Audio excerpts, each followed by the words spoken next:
Olá pessoal, tudo bem? Vamos inaugurar esse espaço aí e vamos aproveitar para ajudar estudando para a prova. Então, desculpa desviar o olhar, é que eu estou com a prova do lado, então estou aqui observando para não falhar algum conteúdo. Então, nossa matéria vai passar primeiro pelo presente subjuntivo. Eu quero lembrar que no Moodle eu coloquei fichas de estudo e essas fichas, o objetivo é assessorar, ajudar, apoiar a questão desse estudo acompanhando esse vídeo, o material didático que vocês têm, livros, tem um livro de gramática que também pode ser um bom aporte. Presente e subjuntivo. Bom, primeiro eu vou lembrar uma coisa básica, que o espanhol é uma língua pronominal. Pronominal. Pronominal, pronome.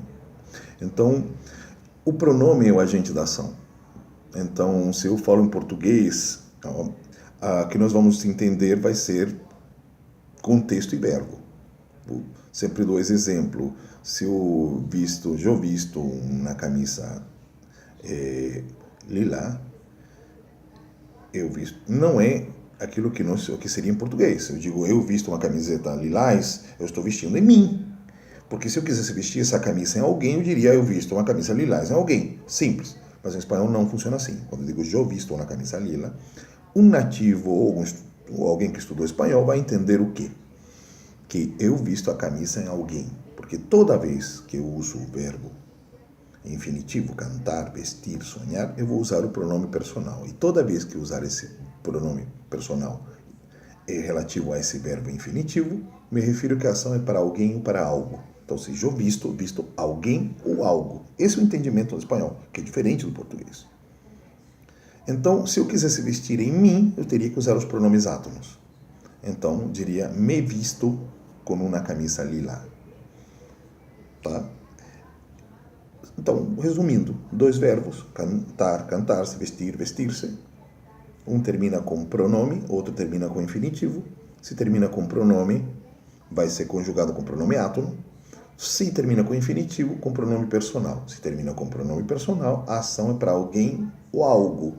Se for terminar em pronome átono, por exemplo, cantar-se, será conjugado com pronome átono. Me, te, se, nos, os, se. Tá claro? Isso precede. Depois nós vamos propriamente ao subjuntivo. Presente subjuntivo. Subjuntivo é um modo. Esse modo se refere conceitualmente a um uso do verbo que se estabelece em desejos, possibilidades, probabilidades, enfim. O modo indicativo é algo concreto. Então, se eu digo, eu tenho um tubo de ensaio, se eu tenho um tubo de ensaio, eu tenho, é diferente de dizer quando tenha um tubo de ensaio. Na primeira frase é algo concreto e definido. No segundo é um desejo, quando tiver. Então o modo subjuntivo em questão, quando eu tenha, é exatamente a manifestação desse desejo. Mas prestem atenção à diferença. Eu como frutas. Modo indicativo, eu como frutas. Olha a diferença, que eu coma frutas. Vocês perceberam uma característica? Primeiro que o eu já diz que a ação, não é isso? É uma ação com pronomes personais. Se eu estou comendo fruta, posso comer profissionalmente para a empresa, como degustador, ou coisa que lhe vale. Diferente de dizer que me como na fruta, que eu coma a fruta para mim, para meu desejo, para meu deleite, etc. Então, vamos lá. Antes dos pronomes vem uma partícula gramatical, que nesse caso aqui conjunção que, mas poderia ser qualquer, poderia ser advérbio ou coisa que lhe valha, como por exemplo, advérbio de desejo, como ojalá, palavra árabe, ojalá, do watsalalá, que Deus queira, tomara, como diriam vocês em português. Ojalá, quizás, talvez. Quando? Quando eu coma frutas. Ou, ojalá me coma frutas. Simples. Para isso, vocês, por favor, prestem atenção às terminações. Então, aqui, se o verbo é o verbo de primeira conjugação terminado em ar, olha que curioso. As terminações são com E. Por exemplo, cantar. Que eu cante. Que tu cantes. Que ele cante. E assim vai. Verbo beber. Termina com A. Que eu beba. Que tu bebas. Comer. Que tu comas. E se eu vou comer para mim alguma coisa, eu vou comer um prato para mim. Então, que me coma um prato. Entenderam? Verbos de terceira conjugação, ir, também repetem a mesma coisa do segunda conjugação. Que eu viva, que eu abrir, que eu abra, e assim vai. Tá claro? Valeu. Continuamos. Segundo é o condicional. Segundo conteúdo é o condicional. Condicional, como diz, é um tempo, não é mais modo. Um dia foi modo, hoje os gramáticos mudaram para tempo. O tempo verbal, ou seja, é o espaço onde ocorre a ação. Tempo.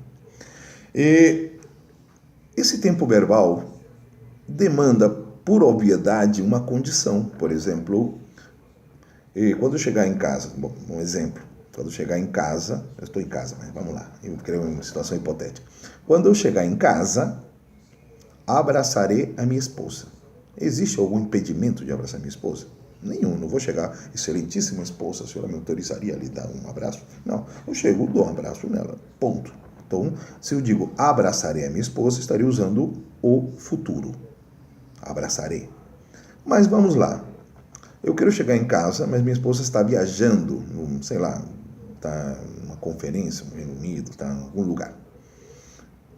Então, eu não posso dizer abraçarei, porque ela não estará lá. Então, há uma condição que me impede o fato de abraçá-la. Então, o tempo adequado seria o condicional.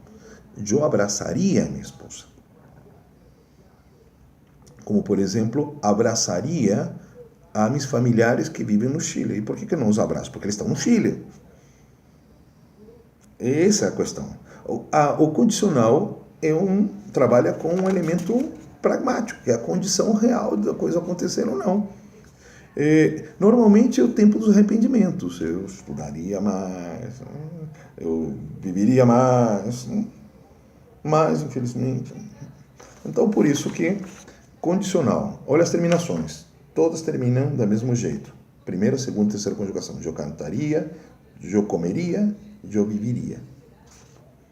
Tu viverias, tu aprenderias, tu beberias, etc, etc. Ou me beberia, ou te atenderia. Sim? Ou te atenderias, desculpa. Tá claro? Vamos para o pretérito imperfeito e subjuntivo. O pretérito imperfeito e subjuntivo é um tempo muito legal, é um tempo bonito, poético. O subjuntivo, desejos, probabilidades. Imperfeito é que não vai acontecer. Então, se refere a ações improváveis, não impossíveis, e ações impossíveis que a gente sabe que não acontecerão, mas gostaríamos que acontecessem. Por exemplo, se eu tivesse alas, volaria por São Paulo. Eu sei que eu não tenho asas. Eu sei que eu não tenho alas, em espanhol, alas, asa. Eu sei que eu não tenho. Então, se eu digo, se tivesse alas, estou falando de um desejo que gostaria muito que acontecesse, mas sei que não ocorrerá. Então, vamos lá. Se comiera mariscos todos os dias, se comiera... Eu sei que não vou comer mariscos todos os dias. Então, estou falando de um desejo que eu sei que não ocorrerá. Qual a vantagem do pretérito imperfeito subjuntivo? A vantagem é a seguinte, que tem duas terminações e as duas são corretas para qualquer uma das pessoas. Qualquer uma das conjunções, qualquer uma das pessoas não, para qualquer uma das conjugações, de primeira, segunda ou terceira, verbos terminados em ar, ou ir. Por exemplo, se eu cantara, tá certo. Se eu cantasse, tá certo. basta tirar o infinitivo e substituir o infinitivo por ra, ou por se eu cantara, ou se me cantara. Aí está a questão da pronominalidade.